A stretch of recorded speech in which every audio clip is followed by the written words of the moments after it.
Assalamualaikum warahmatullahi wabarakatuh. Laporan praktikum penggunaan anemometer dosen pengampu Salmiati MPD PhD Gina Ananta 2502067. Program Studi Agroteknologi Institut Teknologi Perkebunan Pelalawan Indonesia. Latar belakang: anemometer adalah alat yang digunakan untuk mengukur kecepatan angin. Latar belakang menggunakannya tidak lepas dari pentingnya data angin dalam berbagai bidang kehidupan, terutama yang berkaitan dengan cuaca, pertanian, dan lingkungan. Selanjutnya, kebutuhan pengamatan cuaca dan iklim. Dalam bidang meteorologi, kecepatan angin merupakan salah satu unsur utama cuaca selain suhu, kelembaban, dan curah hujan. Data angin membantu dalam memprediksi kondisi cuaca seperti badai, hujan, atau kekeringan, mendukung kegiatan pertanian.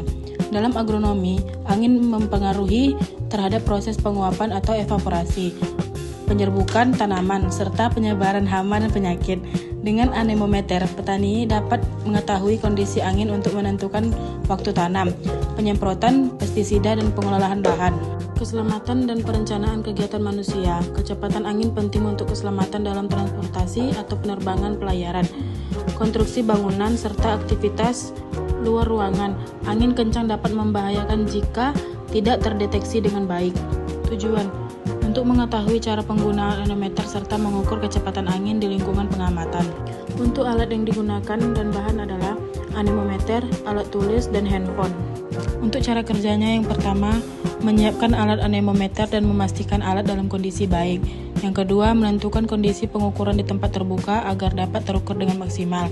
Yang ketiga, menyalakan anemometer dan mengatur satuan yang digunakan. 4. Mengadahkan alat ke arah datangnya angin. 5. Membaca dan mencatat kecepatan angin yang ditampilkan pada layar. 6. Melakukan pengukuran pada waktu yang berbeda, pagi, siang, sore. 7. Mengulangi pengukuran beberapa kali untuk mendapatkan data yang lebih akurat.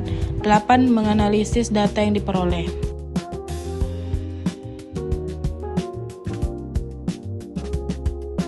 Pembahasan. Berdasarkan hasil pengamatan menggunakan anemometer digital pada pagi, siang, dan sore, kecepatan angin diukur pada 3 waktu yang berbeda, yaitu pagi, siang, dan sore selama 2 hari pengamatan. Pada hari ke-1, kecepatan angin pada pagi hari dicatat sebesar 0, kategori sangat lemah.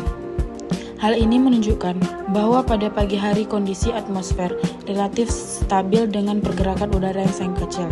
Memasuki siang hari, kecepatan angin meningkat signifikan menjadi sekitar 13, kategori sangat kuat. Peningkatan ini disebabkan oleh adanya pemanasan permukaan bumi oleh radiasi matahari yang memicu perbedaan tekanan udara sehingga mempercepat pergerakan angin.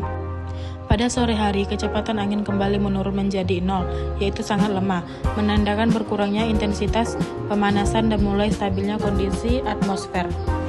Untuk pada siang hari, pola yang hampir serupa juga terjadi, namun dengan intensitas yang lebih rendah. Kecepatan angin pagi hari tercatat sekitar 0,7, dikategorikan lemah, kemudian meningkat pada siang hari menjadi sekitar 0,8, dikategorikan lemah, dan kembali menurun pada sore hari menjadi 0, dikategorikan sangat lemah. Dibandingkan hari pertama, kecepatan angin pada hari kedua cenderung lebih rendah secara keseluruhan. Perbedaan kecepatan angin antara kedua hari ini dapat dipengaruhi oleh beberapa faktor seperti kondisi cuaca, tutupan awan, serta perbedaan suhu udara. Pada hari pertama, kemungkinan terjadi radiasi matahari yang lebih tinggi sehingga memicu angin yang lebih kuat pada siang hari. Sementara itu, pada hari kedua, kondisi atmosfer mungkin lebih lembab atau berwarna sehingga pemanasan tidak maksimal dan kecepatan angin lebih rendah. Untuk kesimpulannya adalah, berdasarkan hasil pengamatan dan analisis data anemometer, dapat disimpulkan bahwa yang pertama, kecepatan angin mengalami variasi berdasarkan waktu pengamatan, dengan nilai tertinggi terjadi pada siang hari dan terendah pada pagi serta sore hari. Yang kedua, pada hari pertama, kecepatan angin mencapai kategori sangat kuat pada siang hari, sedangkan pada hari kedua, kecepatan angin cenderung lebih rendah. Yang ketiga, perbedaan kecepatan angin dipengaruhi oleh faktor radiasi matahari, suhu udara, tekanan udara, serta kondisi lingkungan sekitar. Yang keempat, pola perubahan kecepatan angin yang diperoleh sesuai dengan teori klimatologi, di mana intensitas angin meningkat seiring meningkatnya pemanasan permukaan bumi.